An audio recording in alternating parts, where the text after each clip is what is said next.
Hey everybody, thank you for joining the Move podcast. I'm your host, Scotty Carlisle, and today we have a special guest that I'm talking about a lot that has been very successful in family and in work. And is there anything you're trying to do with what you're trying to accomplish at the county? Well, there's a lot of things we're trying to do.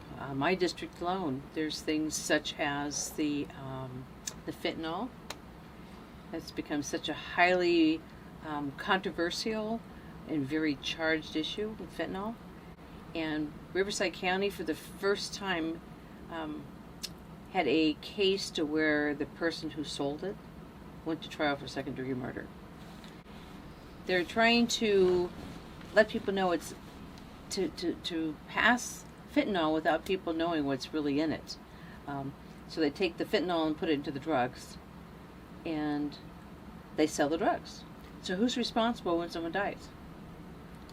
The person that sold. So our DA Hestrin, was the first to take lead on charging for the death of those that have died because of fentanyl, and going back to tracing who they received the drugs from. My little sister passed away. I don't know if you... Oh. So, before Sage was born, 9 months before Sage was born, my little brother passed away. That's why I started my Unsung Hero Foundation, because I created that thing for the TLC award, which was my way of coping and to try to... I remember. Yeah. And then, fast forward... a year, 2 years. So December 3rd is when it happened. The same day my dad passed away, which is really screwed up, man. But when she passed away, she was 34 years old, and there was no semblance of any reason why it happened. And so my first thing was fentanyl, because I heard about all of the Xanax, how it was getting put in Xanax. Mm-hmm. People are taking Xanax everywhere, and so I'm like that. So they did a what's it called, for the drug screening or whatever, and nope, it wasn't fentanyl. But that was my first response. And then I had her phone, and I was going through her phone, and the person that lived underneath her, because she lived in an apartment complex, was giving her Xanax.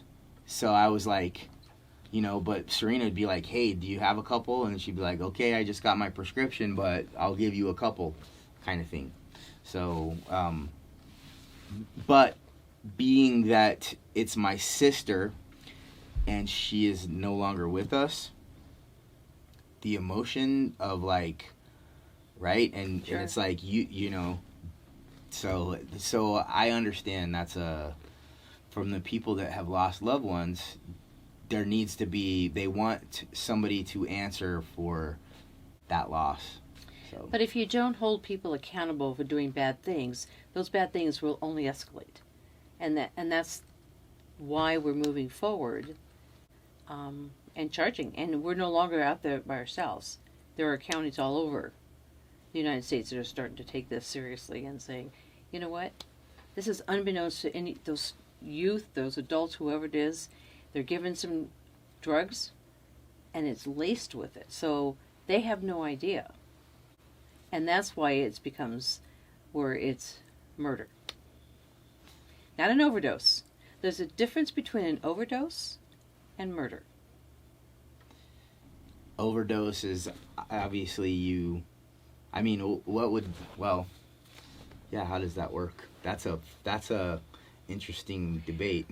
It is. But overdose, you are utilizing some drugs, and you have taken more than your body can handle. But you know what you're taking. When you don't know what you're taking and it's laced with something, that's murder. Oof. So overdose versus murder. And the Faces of Fentanyl, we did a whole campaign, we're still doing it, in the county, and it actually won an Emmy for their video. And it talks about it's not just one group. You can't categorize those that are utilizing and dying from fentanyl. It's all ages. It's a baby died because the parents had on their hands and the baby, yeah, okay. There was a person who gave mouth-to-mouth resuscitation, and a father gave mouth-to-mouth to the daughter. Oh my God. The daughter lived, and the father died. There's all kinds of things. You can't, that's what I'm saying. This has gotten out of hand, and people don't realize the magnitude this is escalated to. Whoa. Yeah. That, oh my God. It is so deadly. Your talking is so small that you have no idea. It just takes such a small amount. So, I guess being in that spot over at Riverside County, you probably see a lot more than, because it's the whole county as opposed to when you were in Corona, right? Sure. Is that? But you still hear about all over too. I mean, my district's one district. There's 5 of them, but we hear it, and you hear it. If people pay attention, it's out there. The information's been out there, and that's why we did a big campaign from billboards and social media. I can see how it would be really hard though, because again, I'm looking back at my own childhood. So my brother, he was a troubled soul, you know, but he had issues. He was actually molested when he was a little kid, and I had just joined the Army, and I was gone, and he was 6 to 7 years old, and then things happened, and then for a year, and then after that, when I found out about it, the person that did it was already in jail, and that started a chain of events in his life that he was just a very angry soul. Sure. And so crime, drugs, violence, gangs, he did it all with both of his middle fingers up. And so, but eventually he ended up turning his life around. But in the meantime, when you have a lot of people that are rebels or that are just dealing with issues in life, and their way of dealing with it is rebelling and going out there, and like those people you can't really get to, because no matter what you say or however you try to interact with them, so you got a real problem, and I don't know like any real solutions. People have to choose to want help. I mean, that's in any type of behavioral mental health issues. I mean, that's the same problem we're having with homeless. You know, we have an escalating number of homeless, and with California laws that limit our hands on what we can do, it's very challenging. And you see the face of homeless, what do you think of? Drugs, mental... People talking to themselves, they're not clean. You know, that's the look of homelessness. But the hundreds of kids that are living in cars or living, you know, place to place. I mean, those are the homeless that I work hard to reach to, because they're in situations by no choice of their own. Whether it's circumstances the family has experienced or bad parenting, whatever it is, we have to help those kids. That we have to give them a second chance. And we do better with those. We do better with veterans, because you have to get wraparound services. You can give somebody a house to live in, but if you don't give them services to help them through some of their issues, behavioral health, mental health, whatever it is, they can't really stabilize. And if you give them only wraparound services without a stable place to live, they're not going to be as successful. So our goal is to offer wraparound services, and we have different projects going on throughout the county. Other counties do too, because we're understanding is that people have to choose to want to help. They have to choose that they want help. They want their children. Families are the critical aspect of our country. And some of these folks, which is the face that people keep thinking are the homeless, and they're scary, and they're defecating on businesses, and all the horrible stories you hear, but that's not the only homeless. That's the handful, or I don't know the percentage, I don't want to misquote. Right. But we can help the families and the children and veterans. So when I was in 8th grade, I was in Wilcox, Arizona, one stoplight town. 8th grade, that I was related to most everybody. Then I moved to Tucson, Arizona, to Southside, and it was all, you know, the rough and tumble area, and I went from the majority to a minority. To a minority that people did not have nice feelings for. So I ended up getting into a bunch of fights, and then very shortly thereafter, my mom and my dad had split up, and we ended up going into a shelter for domestic abuse, and it was me and my mom and my 5, 3, and 1-year-old siblings, who one of my sisters here now actually visiting me from Tucson. But we were homeless. And we went to a shelter, and there was a shelter called the Brewster Center that they had consultants that were on staff, like young college kids that I could relate to, and I met a buddy for life that was there doing time with me, and it was I didn't know it at the time, but it helped me a lot. It helped me a lot, the fact that there were resources there that you can relate to. That I can relate to. And so I have a soft spot for that. But also, now flip the script, when Santa Rosa almost burnt down, but a big part of it did. So I have my unsung hero, and I was doing this test. What if I go there without money or without an idea? I just want to help. Where could I end up?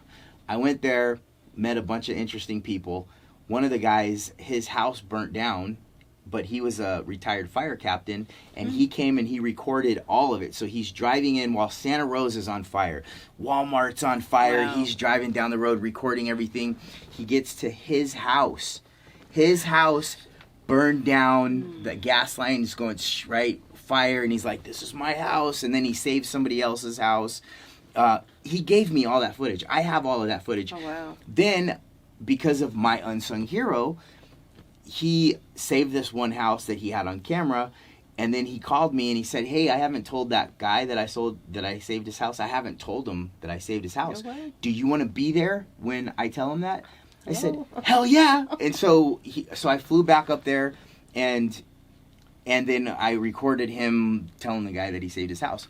Okay, but that's just part of the story. But the reason I'm telling you is because he had a lot of run-ins with homeless, being a fire person, and he was very angry because what he was saying is that when somebody calls a fire truck or a person, they have to stay there until that person is okay. So he had an issue where somebody didn't want to be cold, and they got drunk and they laid on the sidewalk. Somebody called because nobody wants to talk to them, and the guy was acting like he was bad, and he was there. A block or two away from him, there was a car accident, and a little girl basically ended up dying. Oh. And he could not go there. Had he gone there, and so he has this, right? And then he's talking about, don't ever give somebody alcohol, because then they're doing this. And we see on this side where they defecate in the houses, where they pee in the streets. And so you really do have a huge array of and then you have, again, the mental health, and so it is a very complicated issue. But so I don't. It is. Yeah, I'm not jealous of you having to deal with that, because that's a lot, and so I don't know. It's like there's not a real solid answer. Well, you have to start focusing on what your main goal is, and as I always said, it's women and children, or families. So when they have the kids, and you focus on that. And the other thing is public safety. The Santa Ana River bottom has been so utilized by homeless, and it's not safe during fire time, rains, it floods, we have to evacuate. And what happens is they're being obstinate and not wanting to leave. Now you put our law enforcement fire personnel in jeopardy. And that's when I start getting angry. And so we've worked, when I first came into office, put together a homeless collaborative for our district. So it's District 2. And it's not just the cities. It takes a collaboration. It's true when I'm talking about the fentanyl, it's true in anything we do. You work better when there's more people. You work better in numbers. And so we had representatives from every city. I tried to get elected officials, so we have elected officials involved. You have all your county parks, or county departments parks, emergency services, or CAL FIRE, Riverside County Fire. You have our sheriff department. You have our flood control. I mean, all the different departments that affect down there at the river bottom. And then you have you're outside. You have Army Corps of Engineers because they're right along the river bottom. You have Fish and Wildlife. People have no idea the extent of a number of parties that have authority over the river bottom. So we come together on a monthly basis and talk about the issues, and some things have really grown from that. And we're working hard. I've put some money towards cleanups. It's just been very positive. It's not where we would like to be. We'd like to be much further along. But it takes a lot of time, it takes a lot of dollars, and it takes cooperation. For example, I do the annual point-in-time count, and that happens in January for our county. And you're taking a snapshot, one moment in time. We take it one day, and it's early morning, and we go around and we try and count the homeless. And they are not cooperative. In fact, I went to a site and the generators are running, and people were just there and they're all gone. Oh, wow. So we can't count them. And what people don't understand, that's how we get some of our funding. One of our sources of funding is by how many people do we have in our county. It goes along with the census that happens every 10 years. When we do an annual, we're going to move it to every 2 years, a count of homeless. How do you know you're even doing any better or not? And so if we do an annual count of homeless, and then we can see how it compares to the year before. So, but the census funding comes from that. That census that happens every 10 years, there's a lot of outcome from that. And that's how you get federal and state funding. It's all about numbers. How do you, when you get so many residents, you've got to get fair funding. Right. So people don't understand the bigger picture, little things that affect not right here and now, but the long-term effect and what it can do for you or how it hurts you. I think that is a major disconnect with a lot of people, and then the way that they look at their county or the elected officials, because they see something, they feel it because they're being affected by it, and they're pissed off and they feel the emotion, and then they're like, fix this, but then you're like, okay, I want to fix that, but hold on a second, and then you have 15 things that you have to put in a puzzle in line in order for this thing to go through. So people don't contact us generally unless there's a problem. And of course their information is not always totally accurate. Sometimes it is. I'm not going to say everybody's wrong. So we try and figure out what the issue really is, and then it takes sometimes several departments to help somebody with an issue. And it's that big picture stuff that people have a hard time with. And government runs slow. Well, that's because there's a lot of people. And no problem really happens overnight. It has taken a long time of things going on and repeating and escalating. And then when it escalates to the point that you're so frustrated, you call us and we're supposed to fix it in one day. Yet it took a very long time. I want things fixed. There's no question. And some things you can, if there's a problem in the planning department or problem here, we can help intervene and see how we can fix it. But these long, big problems, transportation, why are there so much cars on our freeway? Well, our freeway standards are so far behind because they just are. Funding is short, and we have to compete for a lot of dollars. And then you have Sacramento. Our governor right now says no more expanding on freeways. Yeah, no more cement. Can't expand. Makes it challenging because in the same breath he's saying we have to build more houses. And more houses bring people. How do you reconcile that? Because you have builders, businessmen that are in your area that's what they do, and you're in essence having to limit their ability to earn a living and do whatever because of mandate. Is it a mandate? Is that what comes down? Yes, or how does it? We do a regional assessment from RENA numbers, and they determine from what's in each city, each unincorporated area, and they give a number. It's done through a process through our SCAG, which is Southern California Association of Governments. That's our metropolitan area. and we work together, and the numbers come, and then the state ups and downs it, okays it, whatever they want to do. And so that's the number that we have to work towards meeting. And they're very high numbers. Some of us have much higher numbers than we feel is appropriate, but it's another story. And then there's some that have, doing well. It just depends on the area. But you look at how in Southern California, we like sprawl. That's what the governor doesn't like that. And many people in Northern California, because they go up, they don't like sprawl, we waste land. So people sprawl, and what happens is, it starts with, say, Orange County and LA. They're getting close to being built out, and very expensive, so people move east. Yes. And so Corona was one of the first cities, because it's the next city over from Orange County. The population grew tremendously. It was less dollars for a house, so they get more for their buck. The reality, what happens is, people don't understand it because people want to be paid more. Well, I don't want to, if you don't want me to commute, then you got to pay me more money. Well, that's your choice, because what happens is the cost of a house and the cost of living has a direct correlation with the pay scales in those areas. Mm-hmm. Well, think about it. You're going to pay people less money if it doesn't cost as much to live there. So they're wanting us to match the Orange County LA pay scale, but want to keep the lower standard. Correct. Not standard of living, but cost of living. There's a difference. Right. And so a lot of people leave California, sell their house for, say, $750,000, can go to Texas or some other state and get it for under $500,000 or less. Some of them go to Idaho or whatever, and they pay significantly less.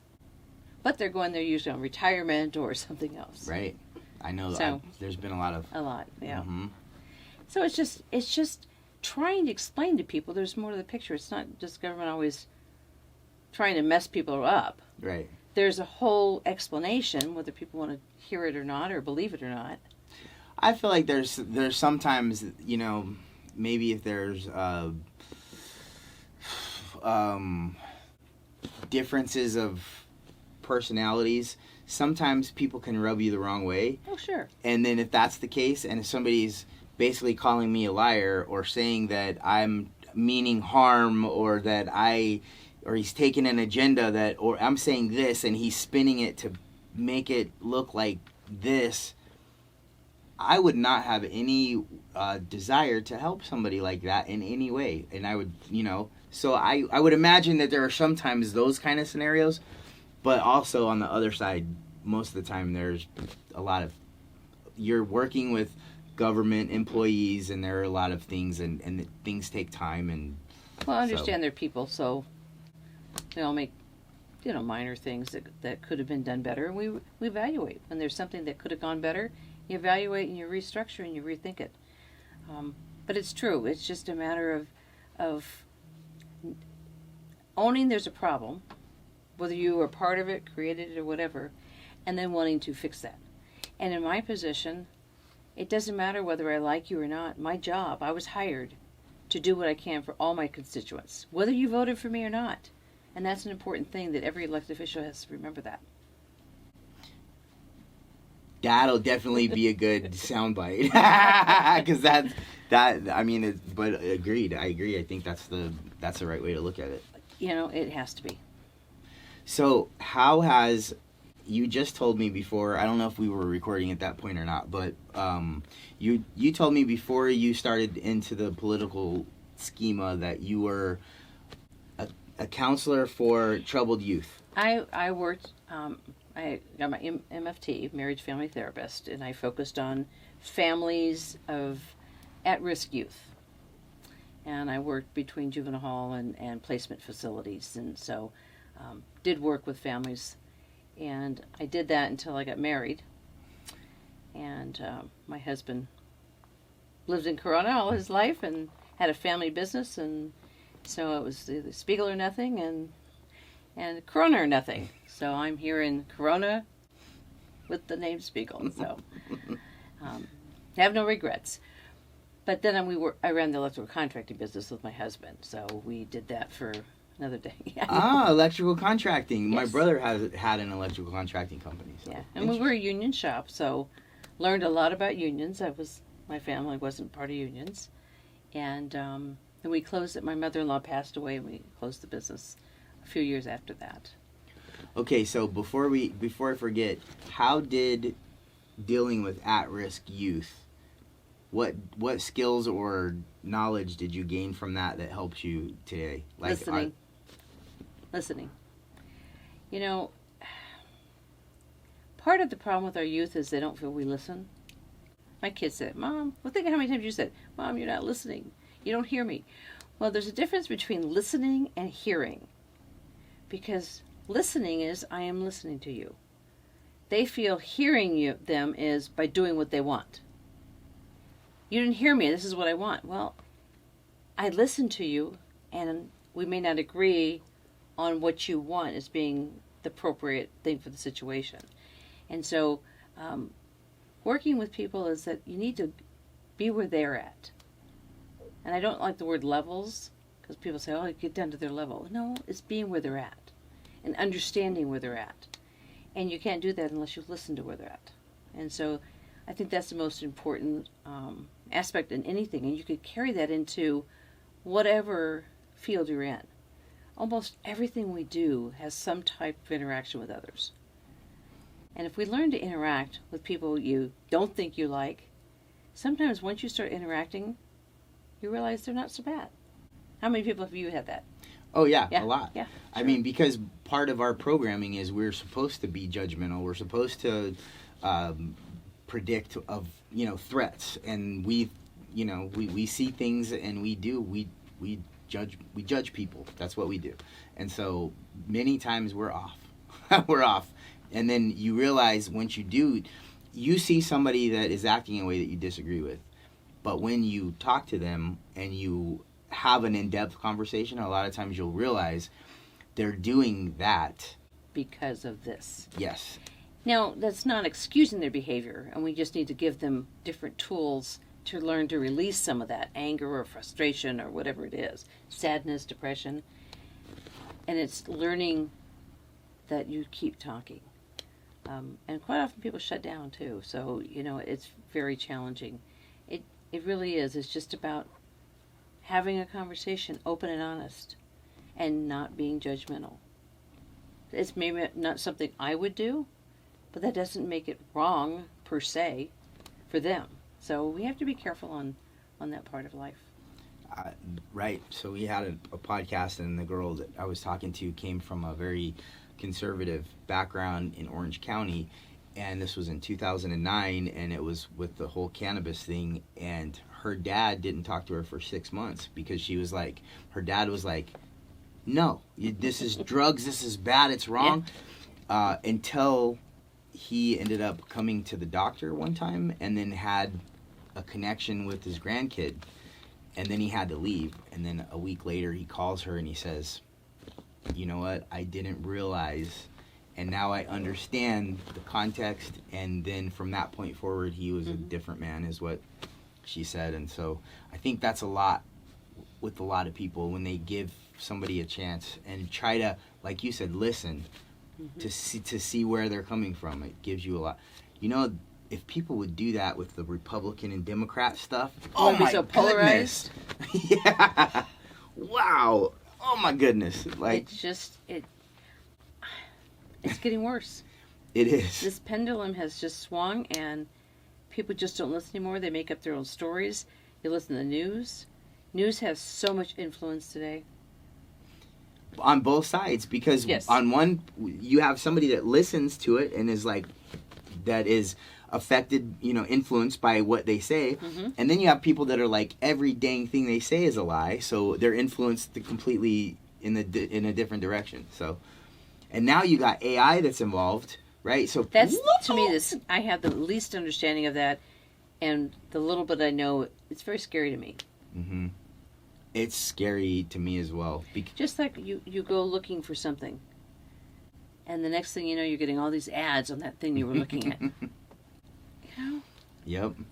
I see it from a way of, right now, everybody's addicted to their phone, right? And it's Mm-hmm. it's that whole dopamine release, right? And it's like you're in a casino and you're pulling the thing, but as you're scrolling, then boom, you hit something that you really like. You're like, whoa, and it hits you in a certain way. And so it's kind of like that every time you scroll. Well, and it gets you that little dopamine hit. Well, that has been driven by people. Now that it's going to be or being driven by AI, it will understand us a lot deeper, and that's why I'm scared. I'm afraid that we're going to become so addicted to our phones that I don't even know what's going to happen with that. We're so influenced, right? Because when we're connected, it's like we're being programmed. We're being programmed. We are being programmed regardless of, That's true. Yeah. I had, I don't know, this is kind of a side thing, but I went on this journey of I want to read all of the religious books, right? So I started with the Hebrew Bible, and then I went to the Quran because I want to know what Muslims are thinking, right? And then it was the Book of Mormon, and I've been raised a Christian, so the whole New Testament, and so it was interesting. I ended up having a nightmare because all of them kind of like melded in together, and then I was like, ooh, I gotta take a break because I'm being programmed. Like, whoa, my brain is being programmed, and I'm acting like, okay, this is no big deal. I can take in all this information and I'll put it on the shelf because I don't really believe that. Okay, that doesn't make sense. I'll put it over here. Oh no, it doesn't work that way. When I dreamt at night, everything that I had put on the shelf came right back up and scared the bejesus out of me. So anyway, it was but we're being programmed with what we allow into our mind. When the content that we consume, that we decide to consume, will affect us regardless of how smart you think you are. That's what I found. But anyway, so I guess the other thing that I wanted to bring up is I mean, you want to talk about the Change the World app? What did you think about that? I'm very familiar with Simple Acts of Care and Kindness, as you know. That's how we knew each other first. I think there's so much value to starting at a younger age. They're more influential. You can really connect and impact them and their thinking. But 1 year and one conference is not enough. We have to have the repetitive. You have to have some support. You have to, some of the schools, that's why we did some of the school stuff on trying to have them do projects that are simple acts of care and kindness. How are we doing anti-bullying? How are we giving our children some boundaries of what's appropriate and not? And that's what the conference used to do, was to show the boundaries. I mean, some of the things of, putting on the glasses, this is how one child may see, or inability to walk properly. Because kids don't understand, and adults, that people may be different, but they're still wonderful, loving individuals, that they just have a disability, they have whatever it is. And so we're learning to say, to accept them as they are. And that's what really it's about. And this anti-bullying, all you're doing is hopefully saying that bullies are not okay. And don't give them the power. And that's what happens. Somebody's a bully, we give them the power because we don't want to deal with them. But if you notice, as we get older, some people do stand up to bullies, or we ignore them, or we quit. Yep. And so we need to kind of learn to minimize that as we get older. And you can't by not continuing that thought process and introducing different things into their lives that help them work together with others, whether you like them or not.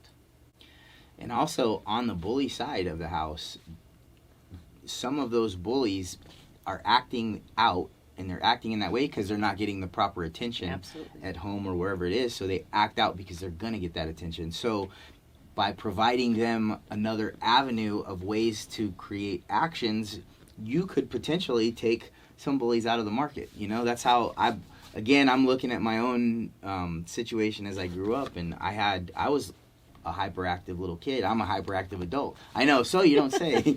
but I was, and then you add a little bit of anger and emotional, instability in that whole equation, and yeah, you got kids that are jerks. So this could be something that points them in a direction of being positive. And then because of those same kids and the emotional instability and I believe could have an even bigger impact. With children, with anybody, but let's focus on the children. You can't send them to a therapist or a counselor and send them back to the same environment without introducing how we can change that environment. They're angry, there's something going on, and this is why I'm strong into families, or their living situation. Where are they? Because like you said, they're angry. What are they angry about? And our teachers don't have time with 30 plus kids in their class to find out why this kid's in. And they need to have those school counselors to help peel back all those intricacies about that child and working through that anger and getting the help that they need and pulling the families in. Because when I was telling you earlier about working with our at-risk youth, they were wards of the court, some of them. Some of them were taken out of their parents' homes. They were sent away to be fixed up. Same thing in prison. You can send somebody away for a certain period of time, but if you don't make changes as they're gone and back into the environment and work with them as they go back into that same environment, you're going back to the same situation that created the problem in the first place. So you really have to work through and as a family unit and involve them, and that's what the challenge is we don't spend enough time working through peeling back all those challenges and finding out what is that real core issue. Well,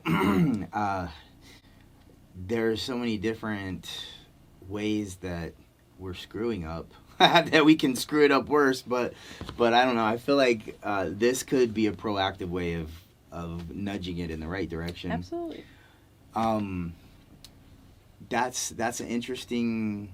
So I hadn't thought about it from that perspective with the family, but that's such a key, integral, core part of success. If you don't have that, you can have the greatest idea, and it doesn't matter because it's not gonna get any traction. Well, not all families are that way. Understand, there are children that come from a very dysfunctional family that end up successful. So you can't label anybody. Right. Okay. Success is just like beauty in the eye of the beholder. Right. But what I'm saying is not everybody because they had a dysfunctional family is going to end up not being successful. Right. So we have to be careful in those statements. But yeah. But we can help them. But they find some other defense mechanisms that helps them go through the rest of their life until they're out on their own. Yeah. You find coping mechanisms that how you're going to get through, mom and dad fighting and yelling, or this happening and this happening. The best would be to get them together to work through that.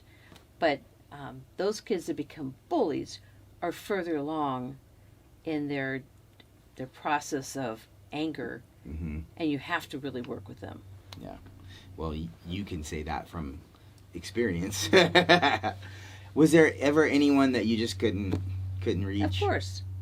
And that's why you need a team, because sometimes I just couldn't get on that same level, that same being where they're at, whether I didn't understand, they weren't accepting of me. There's always different reasons. I couldn't say there's any one continued commonality in it, but it just happens. And professionals have to be able to say, okay, I have a block, I've hit a wall, can you reach out? And so you work with others. Teamwork makes the dream work, yeah. Right? And we did a lot of group therapy. Because sometimes a kid will open up, he or she, when they realize somebody else is going through some of the same stuff. You only know what you know. And when you talk about abuse in a household, that's what that child feels happens everywhere. And so they become accustomed to it and think that that's what it is. They don't know any different. That it's not okay to be spanked or hit or to the level that they're talking about. everybody has their own way of parenting, and I'm not going to criticize anybody, but when parenting becomes abuse, there's that fine line. But if a child doesn't know it's not okay, then that's what. And then when you talk about the cycle of domestic violence and trying to break that cycle, it's them to realize, particularly young girls, that they saw mom being abused their entire life, or yelled at and just yelled at and made feel horrible, and you have to understand that that's what she understands, and she gravitates towards that same kind of relationship. So you got to break that cycle. Man, that is also another opportunity that could really make a positive impact. If you could figure out a way to break that cycle, or have the understanding of the kid that sees that right. Is not correct. That's not There's the way. There's a lot of good programs to do, and I was involved with many of them. Okay, so you just went to Israel. Mm-hmm. 4 generations of my family. We took my mom. She went, and she turned 83 on the trip. And my grandson, and then 4 of my 5 children went, and my husband and I. And then we had 2 friends that were the first week with us. And it was that. Have you been there many times? Or? All my family. My daughter's girlfriend hadn't been there before, so she was the only one out of 11 of us that had not been there before.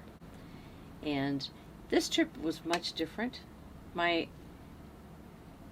Previously, if you go on a tour, you set your tour, you say, if you have family that live there, hey, we're going to be here, come meet us. My daughter put this trip together with family in Israel, and we built it around the family so that we were in all the places where family was. Oh, cool. And so the tours and everything were customized for us, and family members took them on many of them. So it was really, we had a van, we went in a van for the whole trip. That's awesome. Yeah. So my biggest experience from Israel when I came back that blew my mind was the food.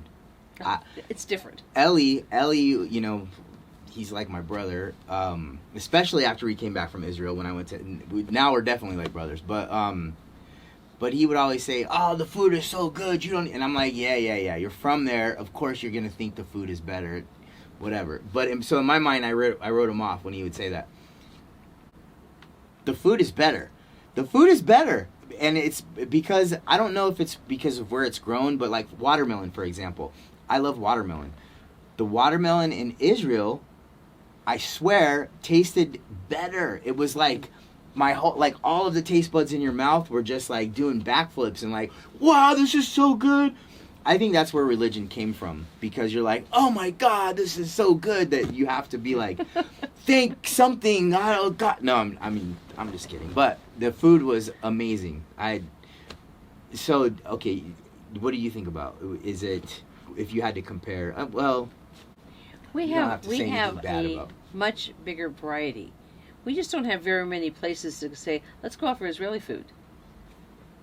There isn't. You can go to L.A., but you have every other culture of food.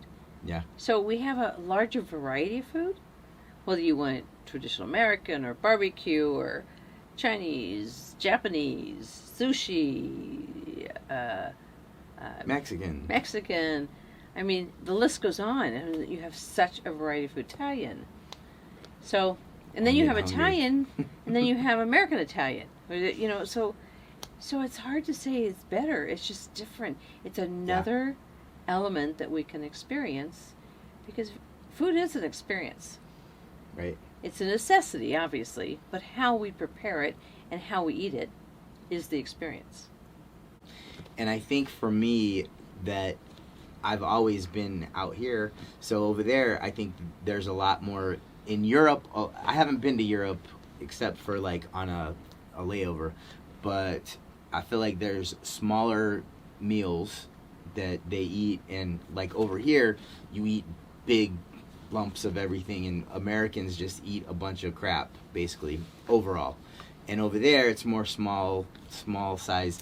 I feel like in Israel that there were, like, for example, the first family that we went to had a table, and there was probably 15 saucers of olives and this kind of salad and that kind of, and hummus, and that it was like, oh wow, this is like a bigger smorgasbord of a variety of things to eat.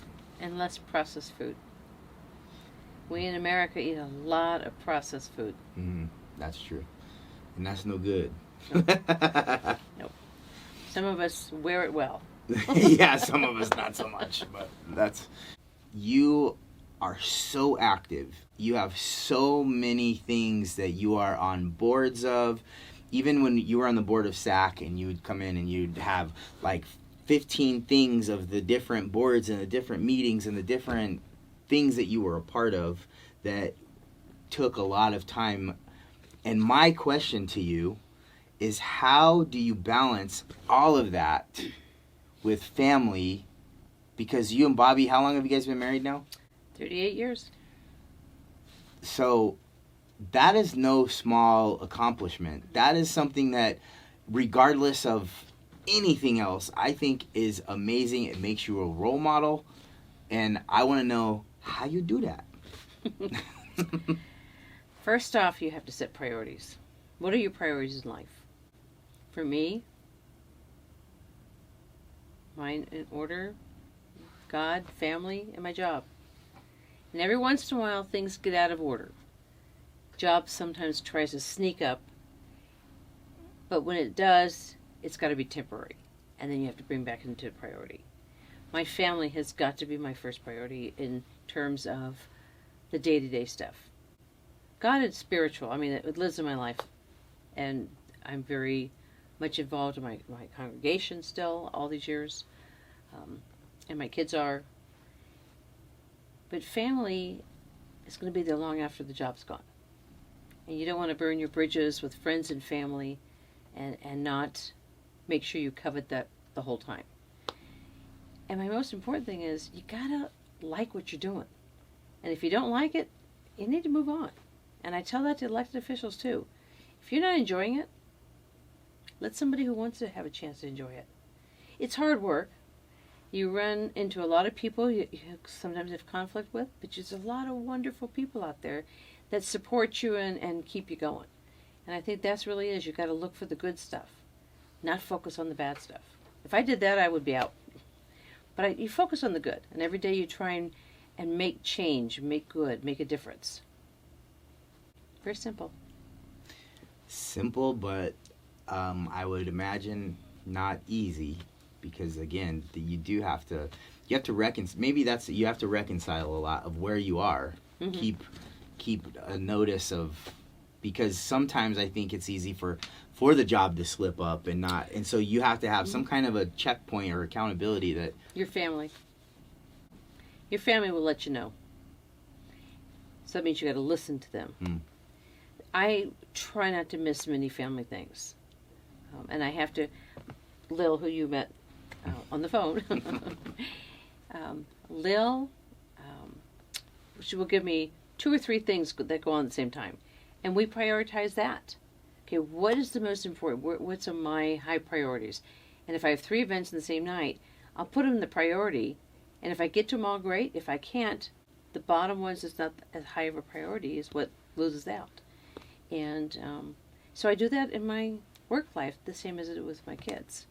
But I tell people, don't burn those relationships, because they're going to be going on long after you're done with what you're doing over here.